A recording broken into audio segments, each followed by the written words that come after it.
Get all the latest news and coronavirus and more delivered daily to your inbox.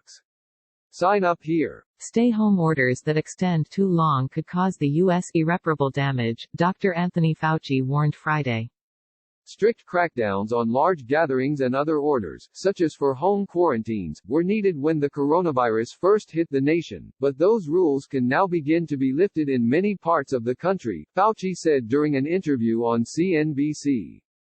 I don't want people to think that any of us feel that staying locked down for a prolonged period of time is the way to go, the member of the White House Coronavirus Task Force said.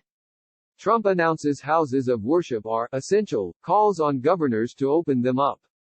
But now is the time, depending upon where you are and what your situation is, to begin to seriously look at reopening the economy, reopening the country to try to get back to some degree of normal. He warned, however, against reckless reopenings and called for the use of very significant precautions as restrictions are lifted. In general, I think most of the country is doing it in a prudent way, he said. There are obviously some situations where people might be jumping over that.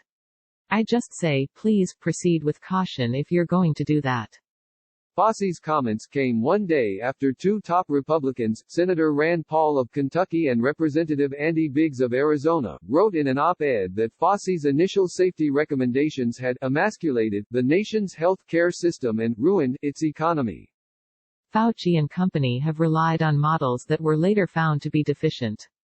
He even has suggested that he can't rely on any of the models, especially if the underlying assumptions are wrong, the pair wrote in USA Today.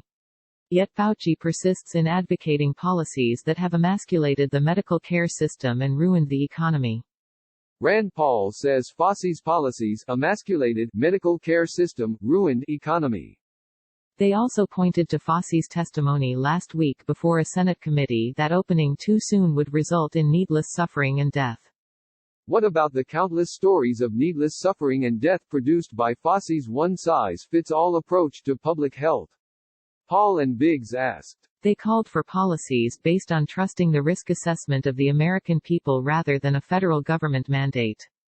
Earlier Friday, Fauci said it was conceivable that the U.S. could begin to distribute a coronavirus vaccine by December. Click here for complete coronavirus coverage. Back in January of this year when we started the Phase 1 trial, I said it would likely be between a year and 18 months before we would have a vaccine, Fauci said during an interview on NPR. I think that schedule is still intact. I think it is conceivable, he continued, if we don't run into things that are, as they say, unanticipated setbacks, that we could have a vaccine that we could be beginning to deploy at the end of this calendar year, December 2020, or into January 2021. Fox News' Morgan Phillips contributed to this story.